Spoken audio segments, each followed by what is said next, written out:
Olá, bem-vindo ao Semana Legislativa, o jornal com as principais notícias da Câmara Municipal e de São José dos Campos.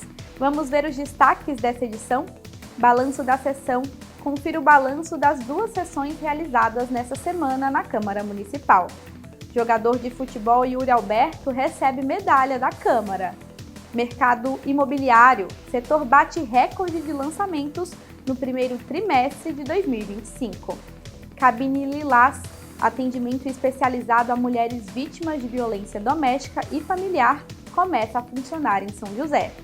O Semana Legislativa está no ar.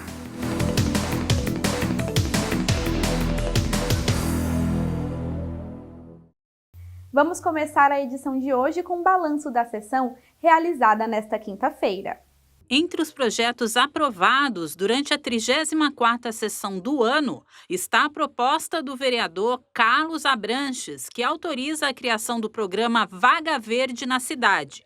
A ideia é ampliar a arborização do município, permitindo o plantio de árvores em áreas destinadas para o estacionamento de veículos nas ruas e avenidas. A implantação da Vaga Verde vai respeitar algumas regras e só será permitida quando houver espaço e condições técnicas suficientes para não atrapalhar o trânsito, a calçada e a fiação. Outro projeto aprovado, este de autoria do vereador Renato Santiago, vai exigir que bares, restaurantes, lanchonetes e casas de evento incluam no cardápio frases de alerta sobre os riscos de consumir bebidas alcoólicas e dirigir. De acordo com a proposta, as mensagens devem ser inseridas de forma chamativa e em cor diferente do restante do cardápio para causarem impacto. Os parlamentares também votaram favorável para um projeto de denominação de uma área verde na cidade. Ainda durante os trabalhos em plenário, os vereadores anteciparam a sessão da próxima terça-feira, dia 17 de junho, que será realizada a partir das 9 horas da manhã. Após a sessão, 10 vereadores se reuniram com mães cristãs para debater sobre o projeto de lei do vereador Sérgio Camargo, que autoriza o sepultamento de fetos e natimortos, independentemente da idade gestacional ou peso. As mães pediram agilidade na aprovação e ficou acordada uma reunião para adequações técnicas, jurídicas e administrativas para que o projeto esteja apto para apreciação em plenário. As sessões da Câmara são realizadas todas as terças e quintas, com transmissão ao vivo a partir das 4 horas da tarde. Você pode acompanhar os trabalhos em plenário na íntegra no nosso canal do YouTube. Agora vamos falar sobre o programa social Superação, lançado pelo governo do estado e que foi pauta aqui na Câmara Municipal. Vereadores destacaram a importância da iniciativa criada para atender famílias em situação de vulnerabilidade social. A Rosana vive uma luta diária e silenciosa. Ela tem 11 filhos, 8 moram aqui. Desempregada, sustenta a casa com pouco mais de R$ 1.000 por mês, através de programas de transferência de renda. Hoje em dia, a renda que eu estou tendo mais é do Bolsa Família, para poder tá comprando alimento para eles, coisas aqui dentro de casa, né? Porque no momento mesmo não tô conseguindo comprar os materiais, fazer os tapetes que eu faço, artesanato para poder revender, né? A falta de estrutura na cozinha é só mais uma consequência da dificuldade financeira. Mas, com o tempo, os filhos crescem e as necessidades vão se acumulando. Que nem a casa mesmo tinha que dar uma reformada, mas, né? Arrumar, passar um reboque, põe um piso no chão, né? Mas é coisa que não dá, né? Que a gente tem que ir deixando, porque prioridade mesmo é comida para as crianças e né, uma roupa, as coisas que eles precisam, calçado, né? O Walter conheceu a história da família há pouco tempo e decidiu ajudar. Ele preside uma entidade que trabalha com preservação ambiental e assistência social e vai comprar os materiais para fazer os tapetes. Vamos dar um apoio para ela que ela faz artesanato, que é uma das coisas que vai ajudar muito na renda extra. Que ela fala que faz tapete, faz uma série de outros trabalhos. Então a nossa ONG vai estar proporcionando a compra desse material para ela, para ajudar na renda. Então ela vai estar produzindo o material e nós vamos ser responsáveis pela venda do produto. Aí após vender a gente vai dar o lucro dela para ajudar na renda. Mas suportes como esse não chegam para todo mundo. Para combater a pobreza e dar amparo às famílias em situação de vulnerabilidade, como o da Rosana, o governo do estado lançou o programa Superação. O investimento inicial do programa Superação é de 500 milhões de reais. O objetivo é beneficiar mais de 105 mil famílias vulneráveis. Só que a ideia não é trabalhar com a transferência de renda direta, e sim com um plano de ação que vai contar com o acompanhamento de agentes do Estado. Segundo a secretária de Desenvolvimento Social, o diferencial é que cada núcleo familiar vai receber a orientação específica para cada caso, com proposta de reestruturação familiar e oferta de oportunidades. A partir dos diferentes perfis das famílias, elas serão alocadas em trilhas diferentes. A gente vai ter a trilha da proteção social, que é do serviço, onde serão alocadas aquelas famílias que têm maior vulnerabilidade à inclusão produtiva. E de que famílias nós estamos falando? Estamos falando de famílias que muitas vezes não possuem um adulto em idade ativa. Muitas vezes famílias que só possuem pessoas idosas ou possuem adultos em idade ativa, mas que demandam cuidado. Então essas famílias, elas demandam uma atenção de proteção e por isso serão incluídas no serviço. As demais famílias, elas serão incluídas na trilha de superação da pobreza, que é a trilha do programa, ela vai ter uma jornada estruturada. Então, a partir de um atendimento personalizado, a partir do mapeamento das suas necessidades e das suas potencialidades, será feito um plano de atendimento para essa família. O acompanhamento das famílias será de até 2 anos. Para participar, tem que estar inscrito no CadÚnico, com dados atualizados nos últimos 2 anos, e ter renda per capita inferior a R$ 759, sem contar com auxílios sociais. A iniciativa será implementada gradativamente, conforme a adesão das cidades. Então, a gente vai estar falando de 315 mil pessoas que terão a oportunidade de superar a pobreza pela inclusão produtiva.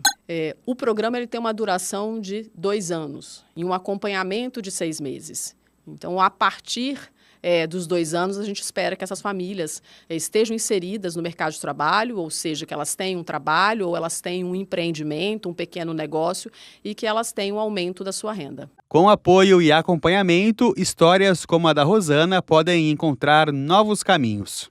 Olha, na verdade mesmo, se a gente conseguisse um emprego era melhor, né? Porque, pelo menos para poder trabalhar e sustentar as crianças, né? Porque a gente ficar só vivendo de auxílio também não dá, né? Na Câmara, a participação do poder público no combate à pobreza é vista como indispensável. O acompanhamento contínuo e a presença ativa dos poderes legislativo e executivo são essenciais para garantir que políticas públicas alcancem quem mais precisa. Bom, São José dos Campos é como toda cidade grande, cidade que tem bastante posto de trabalho, tem bastante uma vida ativa socialmente, também tem os seus conflitos sociais, né? Por isso que nós temos uma Secretaria de Ação Social, que ela faz todo esse trabalho juntamente com o Fundo Social, juntamente com todas as entidades que faz essa rede de proteção para que cada vez mais a gente vá diminuindo essas famílias, esses grupos em áreas de pobreza. Se trabalha bem o próprio orçamento municipal para você fazer, como eu disse, essa proteção para essas famílias que nós chamamos de famílias vulneráveis. Tenho certeza que esse projeto foi pensado nessas famílias que hoje estão acomodadas, pensando, eu vivo do Bolsa Família, porque ele traz um tratamento individualizado para cada família, ele traz capacitação, ele ajuda as famílias a saírem da sua inércia e tentar buscar, superar a sua pobreza com os próprios trabalhos. E o Fundo Social de Solidariedade de São José dos Campos atua no apoio a entidades que ajudam famílias em situação de vulnerabilidade. E com a inauguração da nova sede na Zona Sul, a expectativa é de receber ainda mais doações e auxiliar ainda mais pessoas que precisam. Um espaço amplo, inaugurado recentemente. Agora, o Fundo Social de Solidariedade de São José dos Campos funciona em um novo endereço. A sede conta com áreas específicas como o banco de alimentos, que permite o armazenamento dos produtos in natura, a lavanderia, onde as roupas, calçados, colchões e sofás são higienizados, e espaço de sobra para receber as doações. Esse prédio foi completamente reformado, adequado para todos os projetos do Fundo Social. Então agora nós temos instalações adequadas, num tamanho muito maior, para poder adequadamente separar tudo, acomodar tudo. Então, hoje nós temos um centro de distribuição completamente reformulado, né, para isso, com roupas, alimentos, tudo separadinho. Nós temos o banco de alimentos que aumentou, né, procedimentos também, que antes a gente entregava in natura, hoje a gente entrega in natura e processados. Então a gente processa tudo, utiliza tudo do alimento que a gente recebe, até as cascas, até as folhas, para fazer cristalizado, para fazer ele desidratado. Então tudo vai chegar na mão de quem precisa de uma forma digna, com respeito. Outra novidade do Fundo Social é a carreta da loja solidária itinerante, que vai levar itens como roupas, calçados e acessórios para quem precisa.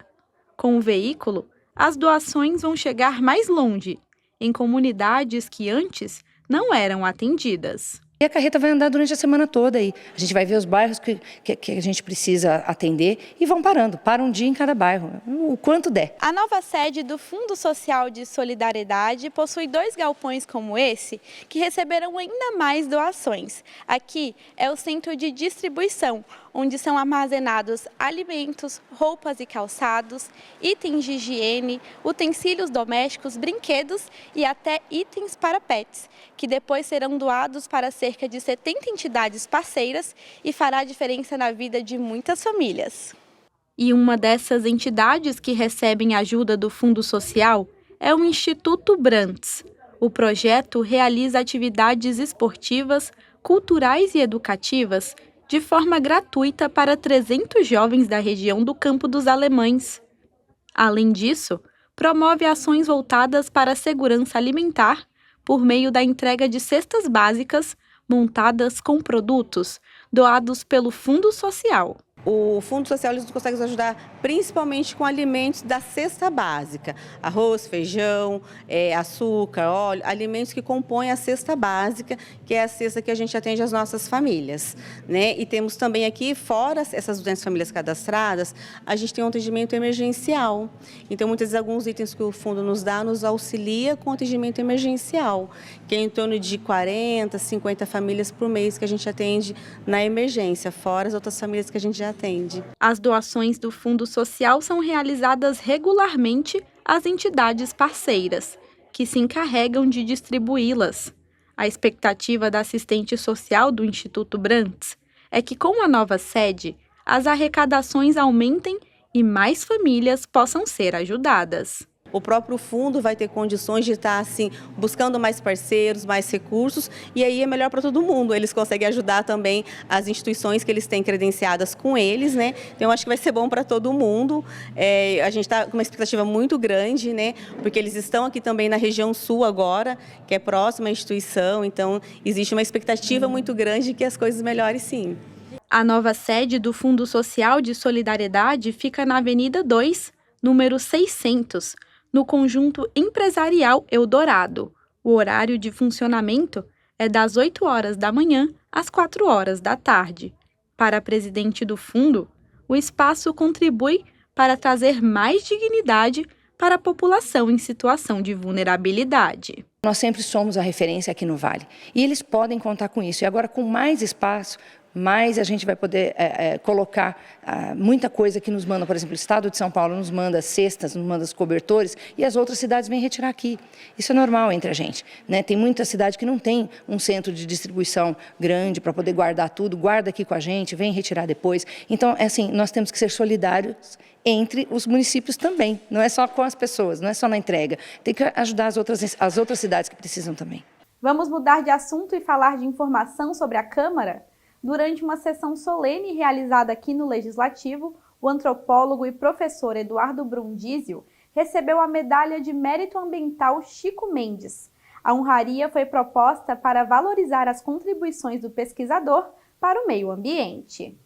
Com direito a um talk show, o plenário da Câmara recebeu uma cerimônia para a entrega da Medalha de Mérito Ambiental Chico Mendes ao antropólogo Eduardo Brundizio, vencedor do Tyler Prize, considerado o Prêmio Nobel do Meio Ambiente.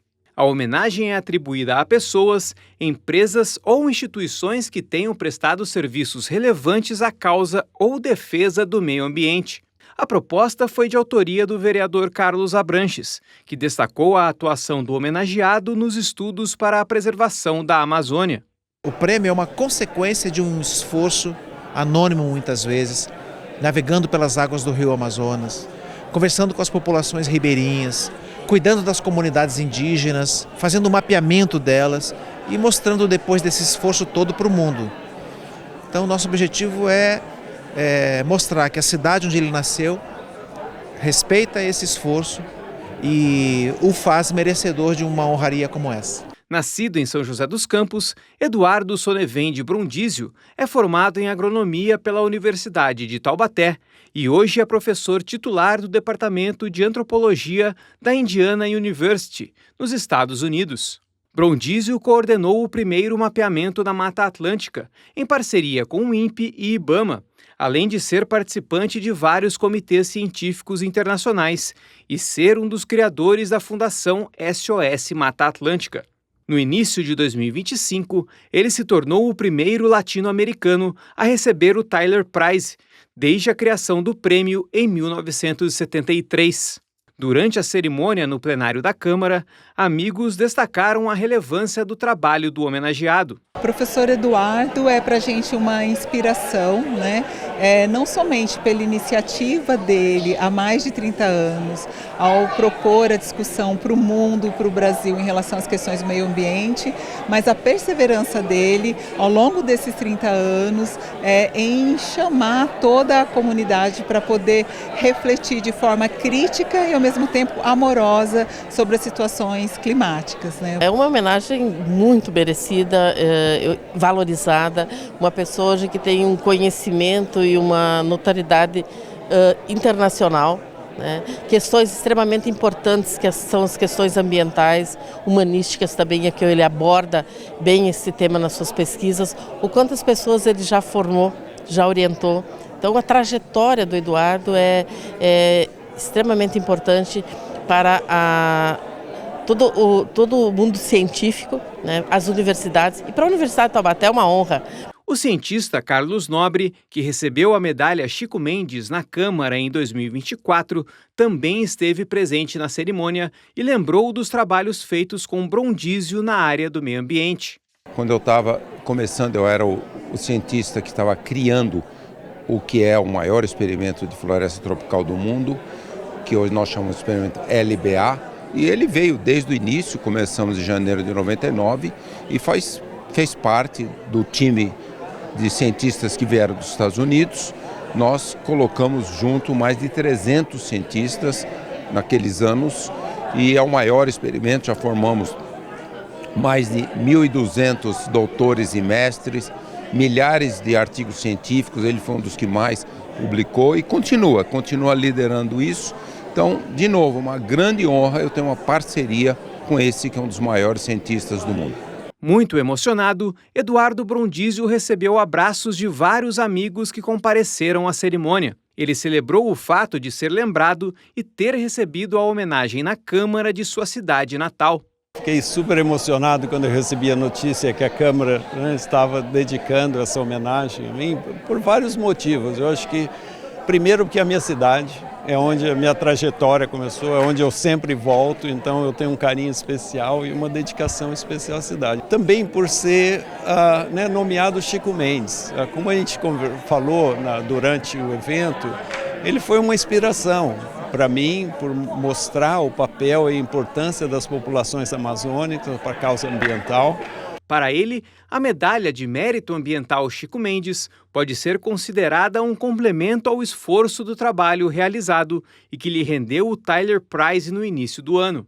Eu acho que você receber um reconhecimento junto com as pessoas que realmente estão próximas de você, não tem preço, né? E eu espero que todo mundo compartilhe, tanto o Prêmio Tyler, como essa homenagem da medalha Chico Mendes, como que todos se sintam parte desse processo, né? Porque é sempre um trabalho conjunto, não existe trabalho individual na ciência ou no movimento ambientalista ou aqui, né, num espaço de políticas públicas, é sempre um trabalho colaborativo. E outra medalha foi entregue para uma figura relevante da nossa cidade, dessa vez ligada ao esporte.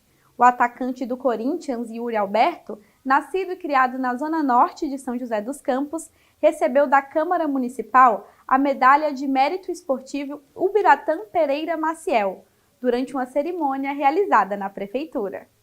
Com o auditório da Prefeitura de São José dos Campos lotado e com a presença de muitas crianças, aconteceu a cerimônia de entrega da medalha de mérito esportivo Ubiratã Pereira Maciel ao joseense e atacante do Corinthians, Yuri Alberto. A honraria é destinada aos esportistas da cidade que se destacam pela relevância e eficiência no desempenho de suas funções. A proposta é de autoria dos vereadores Zé Luiz, Rafael Pascucci e do ex-vereador Dr. José Cláudio e foi aprovada em plenário. Os parlamentares ressaltaram o fato de Yuri ter começado a jogar futebol na cidade e hoje ser um jogador de destaque no cenário nacional. Bom, primeiro uma honra, ele é joseense, a gente trabalha muito aqui no esporte com a pedagogia do exemplo. Ele é um exemplo para essas crianças, ele veio das categorias de base, ele veio do atleta cidadão. E para nós é importante a gente homenagear pessoas como ele, com esse currículo e mais do que tudo, né? Joseense. A Câmara Municipal concedendo essa medalha ao nosso atleta, artilheiro do Brasileirão. E eu tenho essa alegria de estar vereador e de poder, junto com meus colegas vereadores, ser autor dessa justa homenagem ao Yuri Alberto, uma pessoa que só traz bons valores para a nossa criançada. Isso reflete sendo admirado por corintiano, palmeirense, santista, flamenguista e todos os times aí, admiração da cidade de São José dos Campos por nosso craque Yuri Alberto.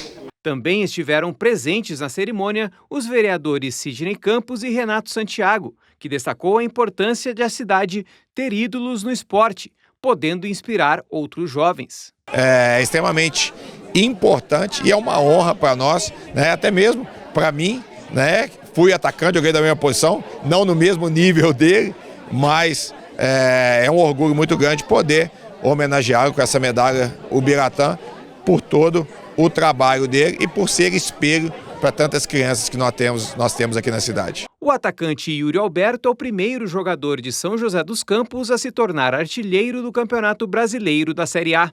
Em 2024, ele foi o principal goleador da competição, com 15 gols anotados. Com a medalha e o diploma em mãos, Yuri Alberto relembrou do seu início no futebol, nos campos e quadras da Vila Cristina, na zona norte da cidade, e que também já fez parte do programa Atleta Cidadão, antes de se transferir para a base do Santos, seu primeiro clube na carreira.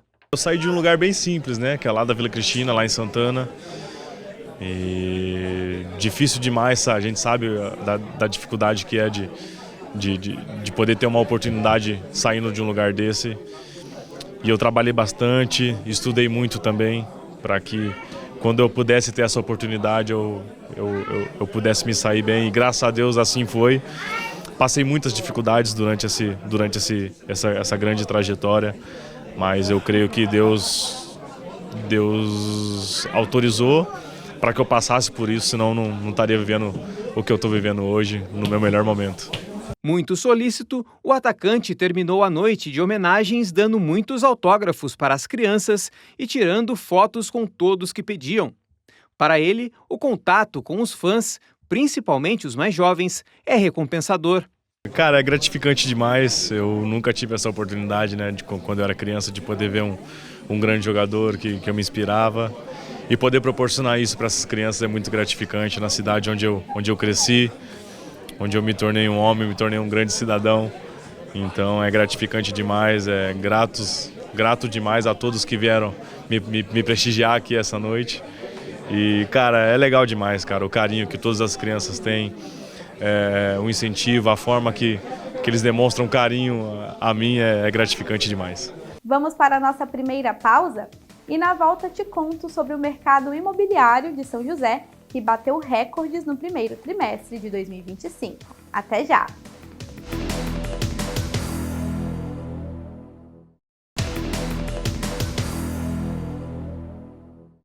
Estamos de volta!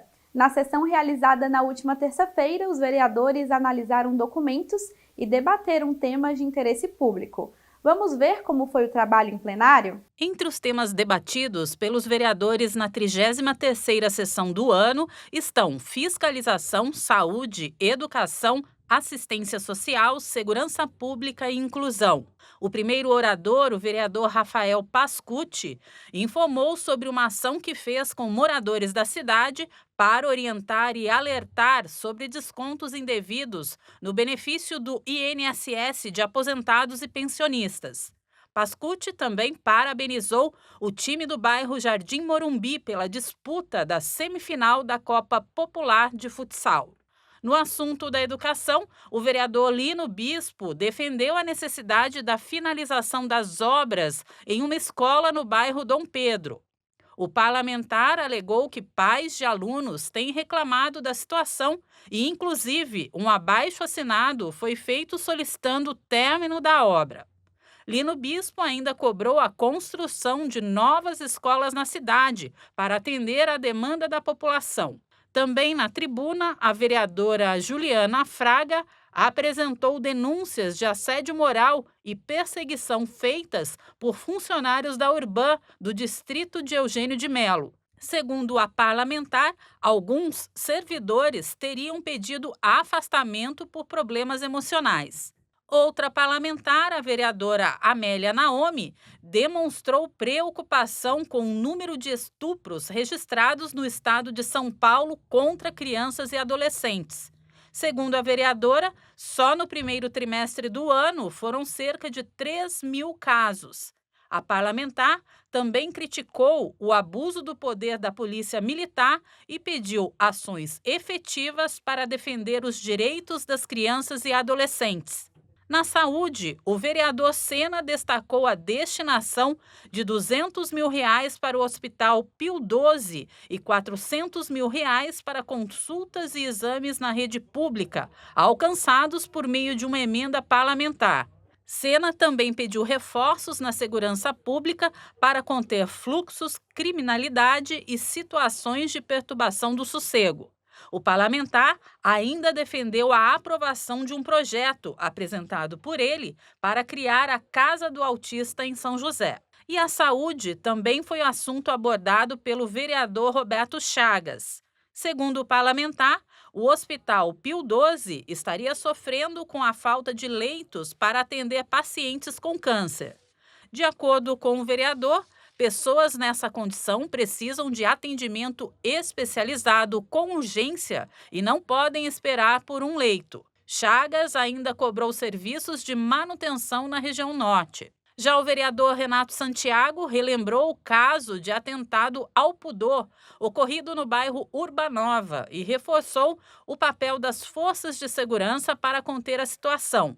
Uma ação foi realizada no bairro para orientar moradores e repreender essas ocorrências. Renato ainda defendeu projetos e ações voltadas para impedir ocorrências de perturbação do sossego e atos de baderna na cidade. Ainda no período do pinga-fogo, o vereador Marcelo Garcia citou a participação dele em uma palestra na Assembleia de São Paulo, que teve como tema a prestação de contas do poder público. O parlamentar defendeu a responsabilidade dos órgãos públicos no compromisso com a transparência e a gestão eficiente. Marcelo Garcia também comentou sobre uma sessão solene realizada pela Alesp, que homenageou o presidente da Igreja do Evangelho Quadrangular do estado de São Paulo. A sessão contou ainda com a apreciação de requerimentos, indicações, moções e outros documentos legislativos. As mais de 100 indicações pediam à Prefeitura a realização de serviços de manutenção pública na cidade, como limpeza urbana, melhoria na iluminação de ruas e ciclovias, implantação de novos semáforos e ampliação na fiscalização de ocorrências de perturbação do silêncio. Já os requerimentos pediam informações à Prefeitura sobre serviços públicos nas áreas da saúde, assistência social, educação e transporte. As sessões da Câmara são realizadas todas as terças e quintas, com transmissão ao vivo a partir das 4 horas da tarde. Você pode acompanhar os trabalhos em plenário na íntegra no nosso canal do YouTube. E o mercado imobiliário está aquecido aqui em São José dos Campos. Um levantamento da Ancovap, Associação das Construtoras do Vale do Paraíba, aponta que no primeiro trimestre de 2025, a cidade registrou 40 novos empreendimentos, superando os 29 lançados no mesmo período do ano passado. O setor comemora o recorde de lançamentos. Esse novo empreendimento na zona oeste de São José dos Campos está a todo vapor. E o setor imobiliário da cidade também.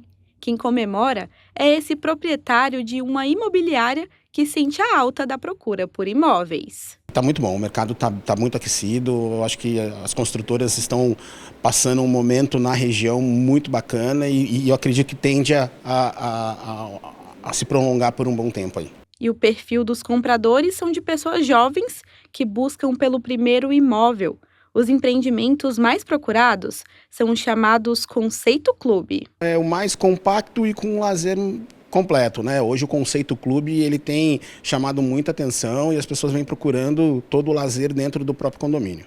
O setor imobiliário de São José dos Campos está aquecido e vem batendo recordes. No primeiro trimestre de 2025, foram registrados 40 novos empreendimentos, superando 29 lançamentos do mesmo período do ano passado. O valor das vendas chegou a 4 bilhões de reais. Os dados são de um levantamento da Ancovap. Nosso mercado hoje ele está aquecido. Como que a gente consegue ver isso?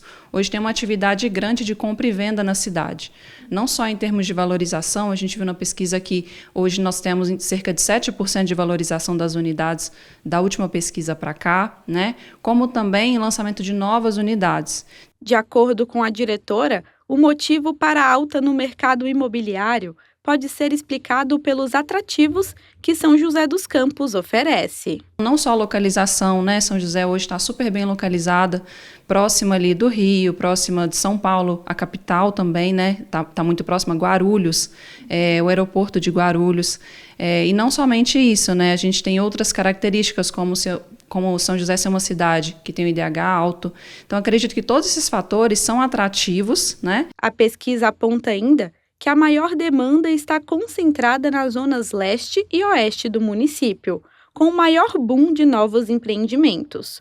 O crescimento dessas áreas também significa oportunidades de comércio, negócios, emprego e renda nos bairros em expansão. Quando você tem um novo empreendimento numa região, você acaba desenvolvendo, não só em termos de você ter um investimento ali com a construção propriamente dita, mas você também acaba desencadeando em outros tipos de investimento, como, por exemplo, na infraestrutura, né, local, você traz comércio para aquela região, traz prestação de serviço. E há quem diga que junho é a melhor época do ano por conta das festas juninas.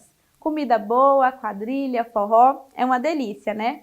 Mas uma outra prática, infelizmente, ainda é muito comum nesse período, apesar de ser crime: a soltura de balões. Uma atividade perigosa que pode provocar incêndios florestais e oferecer riscos à população.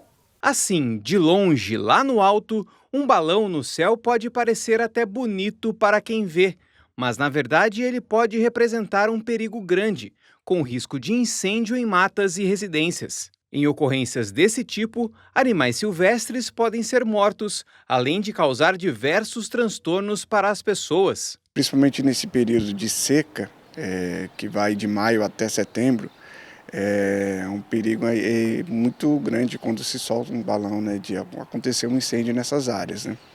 Também há o perigo desse balão atingir aí uma área residencial, até mesmo hospitais, se for o caso, né? E causando diversos transtornos, incêndio nesses locais aí. Também existe o risco dele atingir a parte elétrica, né? Causando apagões, né? Impactando aí negativamente na vida de todos ali que depende do uso da energia elétrica, né? De acordo com dados da Força Aérea Brasileira, estima-se que aproximadamente 100 mil balões sejam soltos anualmente no país. Em São José dos Campos, foram 16 ocorrências em 2023, 22 no ano passado e neste ano, até o momento, 2 casos foram registrados.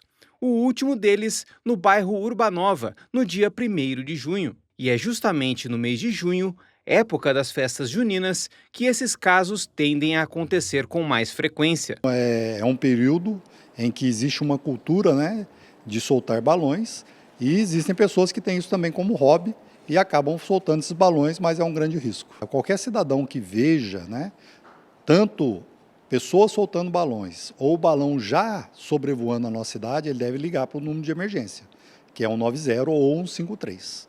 Né? A partir do momento que a notícia chega ao CSI, a gente vai buscar através das câmeras para fazer o monitoramento e tomar as providências para minimizar os danos. No Brasil, soltar balões é considerado crime, com pena que varia de 1 a 3 anos de reclusão ou multa. Em São José dos Campos não existe uma fiscalização específica contra a soltura de balões, mas as câmeras do Centro de Segurança e Inteligência, o CSI, são utilizadas para coibir esse tipo de ação. E quem for flagrado soltando ou resgatando balões pode ser responsabilizado criminalmente. Na Câmara, vereadores também alertam para os perigos e riscos gerados pela soltura de balões. Além de devastar a vegetação, você mata animais, você às vezes coloca vidas em risco e despende muitas vezes de um recurso público que é feito principalmente pelos bombeiros que têm que apagar, a defesa civil que tem que trabalhar. Para os parlamentares, o Poder Legislativo também pode auxiliar cobrando mais fiscalização das autoridades e propondo campanhas de conscientização contra a soltura de balões. Olha, acho que principalmente a TV Câmara tem um papel importante porque leva informação aos joseenses, informações de primeira hora, importante, informações reais de tudo que está acontecendo. Então tem um papel de comunicação e outro de aferir se a legislação está sendo importante. Às vezes nós temos que qualificar melhor a lei e tudo, então nesse ponto a gente pode ajudar também. E quem flagrar a fabricação ou soltura de balões pode fazer denúncia aos órgãos competentes. O procedimento é ligar 193, ele acabou de cair 193. Agora, se for uma situação de que ele está vendo que a pessoa está ainda se preparando para soltar o balão, aí seria 190, para acionar a polícia, para o policiamento estar contendo isso daí, evitar o mal antes que ele ocorra. Vamos para o nosso último intervalo e daqui a pouco te conto sobre o lançamento da cabine Lilás, que tem o objetivo de auxiliar mulheres vítimas de violência. Volto já!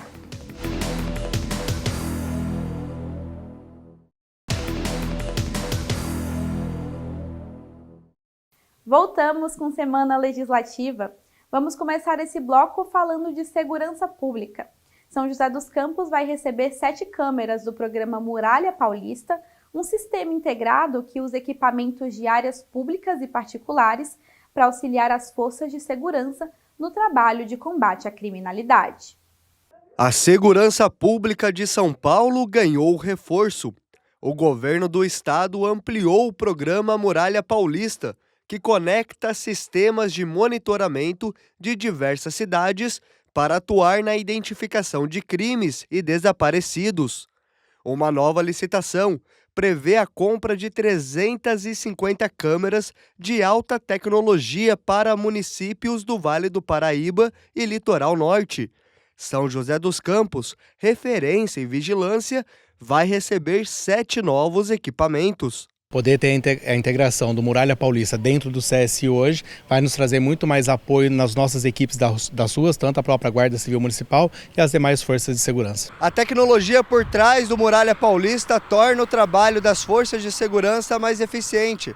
Quando uma pessoa procurada pela justiça passa por uma das câmeras integradas ao sistema, o policial que está na rua recebe um alerta instantâneo, o que ajuda a identificar mais rápido o criminoso. Com essa plataforma, o policial que está lá em um posto policial, né, que ele está numa base comunitária ou até em qualquer local que ele esteja, ele faz o acesso via internet e ele consegue enxergar todas as câmeras daquela região, né, de uma maneira já em tempo real. Ele pode, por exemplo, quando ele receber uma ocorrência, em tal local está acontecendo um roubo a banco, em tal local está acontecendo um roubo, ele já pode, antes, e outros colegas dele, acessarem as imagens do local e já saber de antecedência, já explicar o que está acontecendo, né? E a partir daí também, depois para investigações, a gente voltar a pegar imagens, né, que ficaram gravadas e assim por diante. O Muralha Paulista mostra resultados. Segundo Rodrigo Vilardi, só no ano passado, o programa ajudou na captura de mais de 200 mil criminosos. E esse ano nesses 4 primeiros meses, a média já está acima de 2024, então provavelmente, mantendo essa tendência, que a tendência é até aumentar por conta das integrações, né, que estão sendo feitas, provavelmente a gente vai superar aí mais de 210 mil criminosos capturados no estado. Isso vem acompanhado de redução de roubos e furtos. Se verificar em termos quantitativos, nos últimos 2 anos, são cerca de 75 mil vítimas a menos de roubos no estado. Em São José, a chegada de mais câmeras reforça a estrutura já existente. A cidade conta com o Centro de Segurança e Inteligência, o CSI, que opera 1.186 câmeras, com leitura de placas e reconhecimento facial, monitoradas 24 horas. E esse número vai crescer. Estamos em andamento aí com mais uma licitação para o aumento dessas câmeras, também passando para 1.691 câmeras, com as 7 de apoios que teremos do Muralha Paulista. Importante ainda mais tecnologia a favor do cidadão. A Câmara Municipal também aprova a ampliação do sistema. Para o vereador Zé Luiz, a tecnologia fortalece o trabalho já feito e ajuda a formar um cinturão de segurança na região. Nós temos mais de 1.000 câmeras aí instalado na nossa cidade e a Muralha Paulista ela vem complementar esse trabalho que a cidade já faz. Ou seja, você tem uma cidade protegida, bem monitorada, agora você vai ter toda uma região. Ou seja, por isso esse nome importante, Muralha Paulista, ou seja, uma muralha onde você vai poder esse controle tecnológico, esse controle através dos vídeos e mais do que isso, dar segurança pública para a nossa população. O parlamentar reforça, com mais câmeras e integração de dados, São José ficará mais segura, mantendo a referência em segurança no interior paulista. São José tem um outro capítulo muito interessante, que é o projeto São José Unida, onde essas forças de segurança, elas trabalham interagindo e também recebendo resultados dessa parte tecnológica, seja através dos vídeos, das imagens, mas também das tecnologias, por exemplo, de reconhecimento facial. Então, tudo isso vem colaborar para que o município possa constituir também o que nós chamamos dessa sensação de segurança. Ainda no tema segurança, agora vamos falar de proteção à mulher. A cabine Lilás começou a funcionar aqui em São José dos Campos nesta semana. A iniciativa da Polícia Militar tem como objetivo oferecer atendimento especializado a mulheres vítimas de violência doméstica e familiar. Policiais militares femininas passam as orientações sobre os serviços disponíveis, além de apoio psicológico e social. Essa é a cabine Lilás. O espaço será utilizado por policiais mulheres, treinadas para acolher vítimas de violência doméstica por telefone. O atendimento inclui contato com a vítima após a ocorrência, coleta de informações sobre o agressor e orientações sobre os direitos e encaminhamento ao serviço da rede de apoio. Passamos para ela todo esse tipo de orientação, informações, fornecendo esse acolhimento, essa atenção, essa escutativa, que é muito importante para a vítima que, infelizmente, passa por esse momento de sensibilidade e de violência doméstica. A cabine vai responder por 39 cidades do Vale do Paraíba, Serra da Mantiqueira e Litoral Norte, cidades atendidas pelo 1º Comando do Policiamento do Interior. A cerimônia da entrega contou com a presença do secretário de Segurança Pública do Estado de São Paulo, Guilherme Derrite, o coronel Luiz Fernando Alves, do vice-prefeito Coronel Wilker, além de representantes das polícias civil e militar e autoridades políticas. São José dos Campos é a 3ª cidade do interior a receber o programa. O projeto Cabine Lilás já atendeu mais de 6.000 mulheres que foram acolhidas e orientadas. Quando ela faz a ligação 90, tendo a cabine lá, já facilita muito os próximos passos, o registro na Delegacia da Mulher, a procura e o apoio da Defensoria Pública, o trabalho do Ministério Público, o trabalho do Poder Judiciário.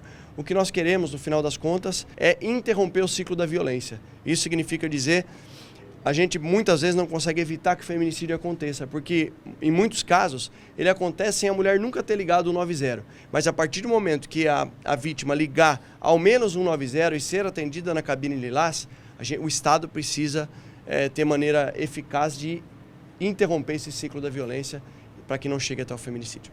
O secretário também destacou as ações do governo voltadas ao apoio de mulheres vítimas de violência, com foco na quebra do ciclo da agressão. Um dos destaques foi o aplicativo SP Mulher Segura, que permite o registro de boletins de ocorrências e, em caso de medidas protetivas, o acionamento de um botão de socorro, com envio da localização para a rápida atuação da polícia. Ele dá acesso a elaborar o boletim de ocorrência online da DDM, que antes a mulher tinha que entrar no site da Secretaria de Segurança Pública, hoje está tudo unificado aqui no aplicativo. Elaborar o BO da DDM, para aquelas mulheres que já possuem medida protetiva, ela tem a possibilidade de acionar o botão de pânico, que aciona diretamente o Copom da Polícia Militar para que uma viatura chegue o mais rápido possível.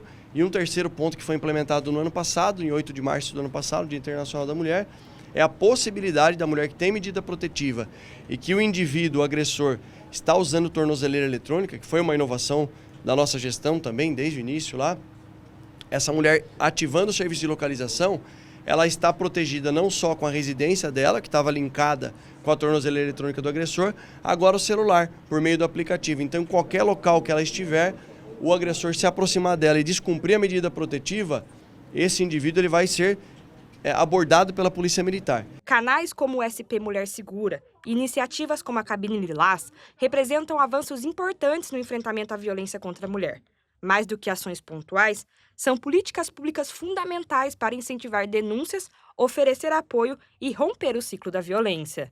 Vamos mudar de assunto e falar de saúde? O público-alvo da campanha de vacinação contra a gripe foi ampliado há quase um mês. Desde então, pessoas a partir de 6 meses de idade podem se imunizar contra a influenza nas unidades básicas de saúde do nosso município. E mesmo com a ampliação, a adesão da população continua baixa. Dona Francisca tem 65 anos e não perdeu tempo. Foi até a UBS do Parque Industrial para se vacinar contra a gripe. É bom, né? Pra gente não ficar gripada fácil, né? Em São José dos Campos, os cuidados com a saúde foram ampliados.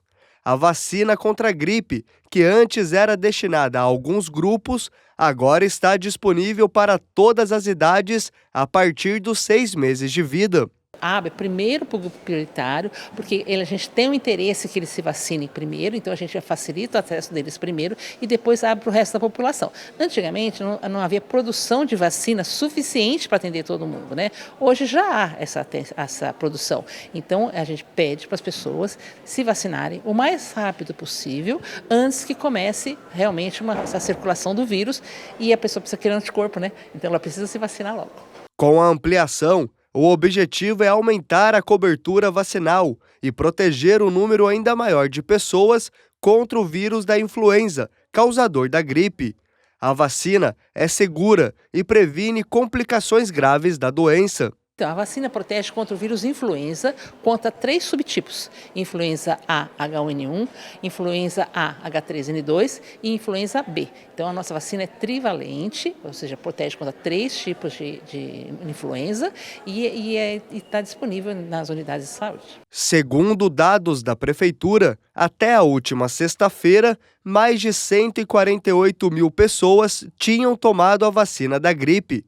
Para a chefe da Vigilância Epidemiológica, o índice de vacinação exige atenção e cuidados da população. Idoso está 51% de cobertura, gestante 30%, criança 21%, está muito baixa a cobertura. Então a gente pede para essas pessoas, principalmente essas pessoas, procurarem a unidade básica de saúde e se vacinarem, porque a vacina ela não vai impedir a pessoa de ficar com gripe, mas ela vai impedir casos graves e óbito por gripe. E então, bora vacinar? A vacinação acontece de segunda a sexta-feira em 50 pontos da cidade, entre UBSs, unidades de saúde da família, o Colégio Tablô e as casas do idoso. Basta levar documento com foto e, se possível, a carteirinha de vacinação. Quando não ser uma vacina de vírus vivo, ela é uma vacina de vírus morto, né? Então não há necessidade, não tem nenhuma contraindicação formal. É só quem é alérgico aos componentes da vacina. Então essas pessoas é que devem evitar de se vacinar. Mas a maioria das pessoas ela pode se vacinar sem problema. A Câmara acompanha de perto a adesão da campanha de vacinação contra a gripe. O Legislativo defende a importância das vacinas e foca na conscientização da população para aumentar o número de imunizados. É importante lembrar que, além da vacina, a prevenção também passa por hábitos diários, como lavar bem as mãos e manter os ambientes ventilados. Cuidados preventivos que podem ajudar a evitar doenças. E olha, a Prefeitura lançou uma ferramenta bem legal. No site Vacina Rápida, a população pode conferir o tempo de espera para a vacinação em 20 UBSs da cidade. O objetivo é diminuir as filas e incentivar que as pessoas se imunizem. Vamos continuar falando de saúde e estamos no mês da campanha Junho Vermelho, dedicado à conscientização sobre a importância da doação de sangue. Você sabia que uma bolsa de sangue pode salvar até 4 vidas? Pois é. O objetivo da campanha é estimular mais doações. São quase 30 anos como doadora voluntária de sangue. A Lucy já estendeu o braço para a doação mais de 40 vezes e ainda incentivou toda a família a fazer o mesmo. Um gesto de amor que para ela virou rotina e se transformou em um verdadeiro hábito de solidariedade. A nossa família é de muitos. E decidimos, vamos doar sangue. E aí viemos o mutirão, primos, irmãos, e acabamos gostando e assim a gente deu sequência. Uma coisa que é importante dizer é o acolhimento que a gente tem aqui no Hemocentro. Eu acho que fez muita diferença para a gente vir entender o significado da doação e a gente segue com as nossas doações em família. A história da Lucy representa o espírito do Junho Vermelho, mês dedicado à conscientização sobre a importância da doação de sangue. A data faz alusão ao Dia Mundial do Doador de Sangue, celebrado em 14 de junho. O objetivo da campanha é incentivar a doação durante todo o ano, mas principalmente no inverno e nos meses mais frios, época em que as doações costumam cair. Atualmente o nosso cenário está positivo, os estoques não estão ruins, mas também não estão muito acima do ideal. Então é importante, nós estamos engajados na campanha para a gente aumentar os nossos estoques, porque a gente sabe que durante o mês de junho e férias o número de doações cai. Então a gente já está se preparando para que isso não ocorra. O médico imunoterapeuta do Banco de Sangue de São José destaca que mesmo quando os estoques estão estabilizados, a doação de todos os tipos sanguíneos é bem-vinda. No entanto, tipos como O negativo ainda merecem atenção especial. O O é porque muitos pacientes que chegam com trauma, por exemplo, não tem tempo de você saber o tipo sanguíneo do paciente, então você acaba liberando sangue O negativo, sem saber o tipo sanguíneo dele. Mas todo o grupo sanguíneo é importante. Segundo dados do Ministério da Saúde, 1,4% da população brasileira doa sangue frequentemente. Aqui em São José, 150 doações diárias saem aqui do banco de sangue para salvar vidas. O estoque é utilizado para vários tipos de pacientes, desde aqueles pacientes que sofrem acidente, trauma, acidente automobilístico, até aqueles pacientes que vão para cirurgia, grandes cirurgias, e aqueles pacientes que fazem quimioterapia, os pacientes que têm leucemia, linfoma, as doenças neoplásicas em geral. Então, esses pacientes, durante o tratamento, eles fazem uso de quimioterapia, e a quimioterapia faz com que a medula óssea produza menos componentes sanguíneos. Então, esses pacientes precisam de glóbulos vermelhos, plaquetas, fatores de coagulação. E a campanha Junho Vermelho é também uma ação oficial de São José dos Campos, a partir de uma lei apresentada pelo vereador Lino Bispo. A matéria serve de incentivo para as pessoas se tornarem doadoras. A ideia partiu da necessidade que a gente vê, os hemocentros, tá certo? Precisando, de doadores. E aí a gente pensou nisso, que a cidade precisa falar sobre isso, precisa propagar essa necessidade que a gente tem de ajudar o próximo. O vereador reforça ainda que doar sangue é um gesto de solidariedade. Um gesto assim de uma tamanha dimensão, tá? Você ser solidário ao outro. Um gesto assim grandioso que cada ser humano deveria pensar e praticar esse gesto pelo menos 2 vezes no ano. E vale lembrar, para doar é necessário ter entre 16 e 69 anos. Menores de 18 anos devem ser acompanhados pelos responsáveis legais. O doador precisa pesar no mínimo 50 quilos e estar em boas condições de saúde. Não é necessário jejum, mas é recomendado evitar alimentos gordurosos antes da doação. É só procurar aqui o Serviço de Hemoterapia de São José dos Campos, que fica aqui na rua Antônio Sais 425. O funcionamento é de segunda a sexta, das 7 às 16 horas, né? Tem o telefone que a gente vai deixar no link, né, para entrar em contato conosco. Às vezes tem alguma dúvida sobre algum tipo de medicamento que a pessoa faz, já esclarece essas dúvidas, né? Mas o procedimento é bem simples, né? Às vezes pode ser que demore um pouquinho mais pelo número de doadores que tem naquele dia, mas o processo em si é bem simples, não dói, né? E você está ajudando muitas pessoas. Tudo certo? Então é só ir ao Banco de Sangue de São José dos Campos e fazer sua doação. O processo é curto e leva de 5 a 15 minutos. Para Lucy, um verdadeiro ato de amor ao próximo. É generosidade, amor, caridade, é querer que o próximo, mesmo sem a gente saber quem é, esteja bem. E o Semana Legislativa fica por aqui. Espero que você tenha aproveitado todas as notícias do programa de hoje.